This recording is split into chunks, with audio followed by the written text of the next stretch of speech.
अब एक और बात कर लेते हैं हम, नागरिकता संशोधन अधिनियम CAA। कल हमने इस पर चर्चा की थी, ठीक है ना, लेकिन चूंकि ऑफिशियल क्लास आज से शुरू हुई है आपकी, इसलिए आज हम इसके ऊपर फिर से चर्चा करेंगे।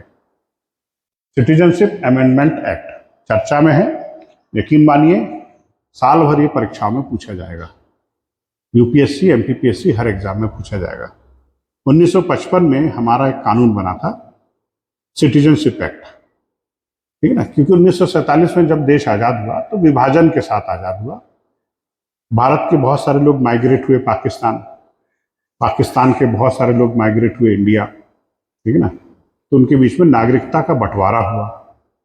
जो देश जहाँ जहाँ आ गया उसको वहीं की नागरिकता दे दी गई, फिर उसके बाद जो नागरिक जिस देश में फंस गया वहीं रह गया। अब पाकिस्तान के किसी व्यक्ति को भारत की नागरिकता लेना हो तो क्या करना पड़ता था, उसको आवेदन करना पड़ता था, ठीक है ना। 11 वर्ष तक इंडिया में उसको रहने की परमिशन मिलती थी।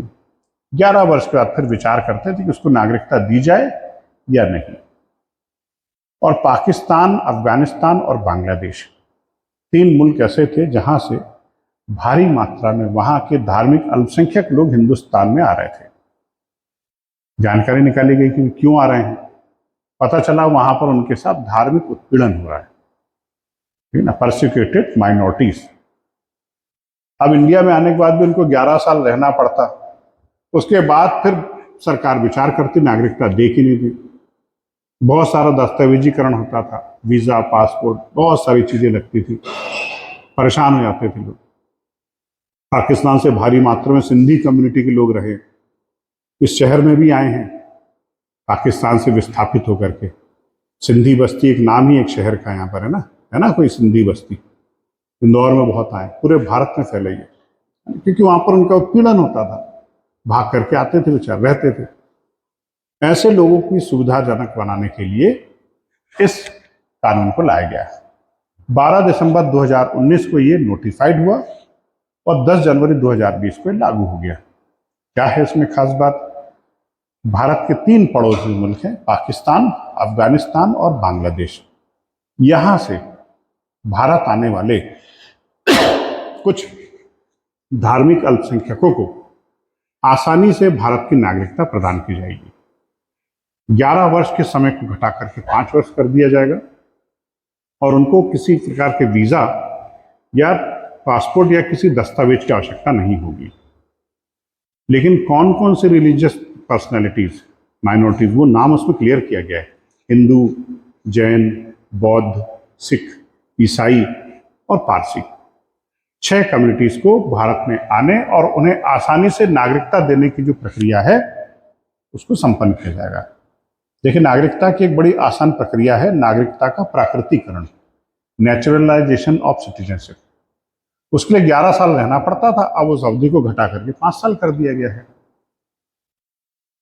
ठीक, समझ में आ गया? सिंपल सी बात है ये, है ना। अब इसमें कुछ क्लॉज ये भी हैं कि कुछ क्षेत्रों में ये कानून लागू नहीं होगा। CA कहाँ लागू नहीं होगा? संविधान की 6वीं अनुसूची में आने वाले राज्यों में ये कानून लागू नहीं होगा। संविधान में शेड्यूल्स हैं भाई, कितने 12 अनुसूचियां हैं, 12 शेड्यूल हैं। उसमें जो 6 शेड्यूल है उसमें 4 स्टेट आते हैं, AMTM, असम, मेघालय, त्रिपुरा, मिजोरम। इनमें ये कानून लागू नहीं होगा। और कुछ राज्य ऐसे हैं जहां पर इनर लाइन परमिट है। इनर लाइन परमिट वाले क्षेत्रों में भी ये कानून लागू नहीं होगा। ये इनर लाइन परमिट क्या है? Inner line permit north east के राज्यों में एक ऐसा क्षेत्र है जहां पर शेष भारत के लोग अगर यात्रा करते हैं तो उनको यात्रा के लिए सरकार से परमिशन लेना पड़ती है। ऑफिशियल ट्रैवलिंग डॉक्यूमेंट्स उनके लिए जारी होता है, अधिकृत यात्रा दस्तावेज। सपोज कीजिए आपको नागालैंड के उस क्षेत्र में जाना है जहां पर इनर लाइन परमिट लागू है, तो इसके लिए क्या करना पड़ेगा? आपको सरकार से अधिकृत यात्रा दस्तावेज प्राप्त करना होगा, ऑफिशियल ट्रैवलिंग डॉक्यूमेंट्स प्राप्त करना होगा। उस डॉक्यूमेंट्स के तहत आप एक निश्चित अवधि के लिए ही उस क्षेत्र में भ्रमण कर सकते हैं।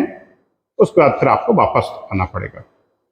आर्टिकल 370 के तहत जम्मू कश्मीर में भी एक क्लॉज था जहां पर आप एक निश्चित अवधि के लिए ही उस क्षेत्र में यात्रा कर सकते थे, उसके बाद फिर आपको वापस निकलना पड़ता था।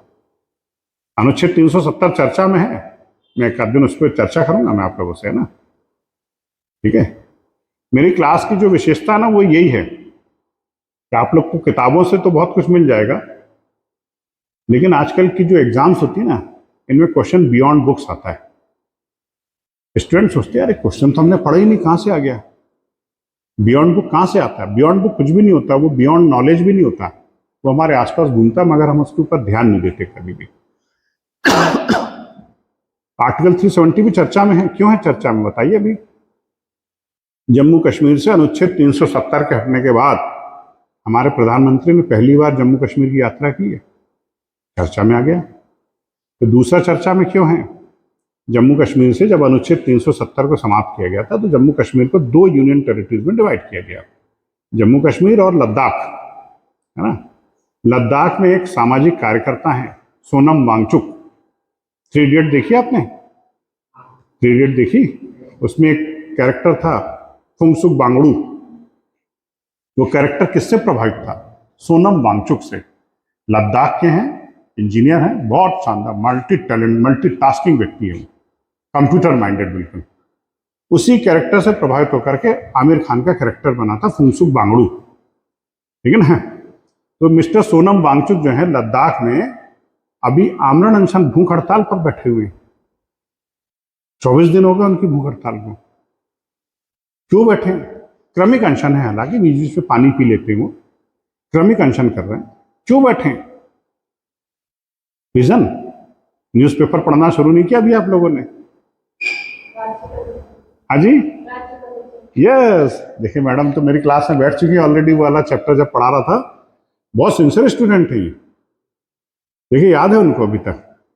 उनकी 2 डिमांड है। पहला डिमांड है कि लद्दाख को एक स्टेट बनाया जाए, राज्य का दर्जा दिया जाए, भाई यूनियन टेरिटरी बना के उसको राज्य बनाइए आप। और दूसरी है लद्दाख को 6वीं अनुसूची में शामिल किया जाए। 6th शेड्यूल में अभी 4 स्टेट हैं AMTM, 5वां स्टेट लद्दाख शामिल किया जाए। पहले राज्य बनाओ और फिर उसको 6ठी अनुसूची में लागू करो। ये 2 डिमांड के साथ वो भूख हड़ताल पे बैठे हुए।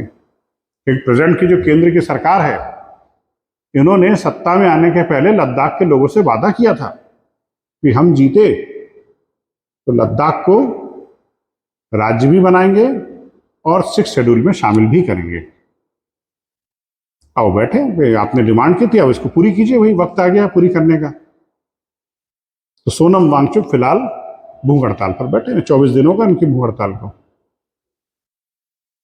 अब यहां पर देखिए आ गया ना, लद्दाख चर्चा में आ गया, लद्दाख के बारे में पूरी जानकारी होना चाहिए, 6th शेड्यूल पूरा पता होना चाहिए हमें, ठीक है ना। राज्य कैसे बनाए जाते हैं ये भी हमें पता होना चाहिए। ये सब जानकारी आपको समय समय पर मिलती रहेगी, डोंट वरी, चिंता नहीं करना, ज्ञान की चिंता मत करना, खूब भरा हुआ है, यहाँ से निकल जाता है कई बार बाहर, तो पूरा आप लोग को मिल जाएगा ज्ञान। तो नहीं, देखिए ज्ञान की कमी है तभी तो बैठे हैं यहाँ पे, है ना।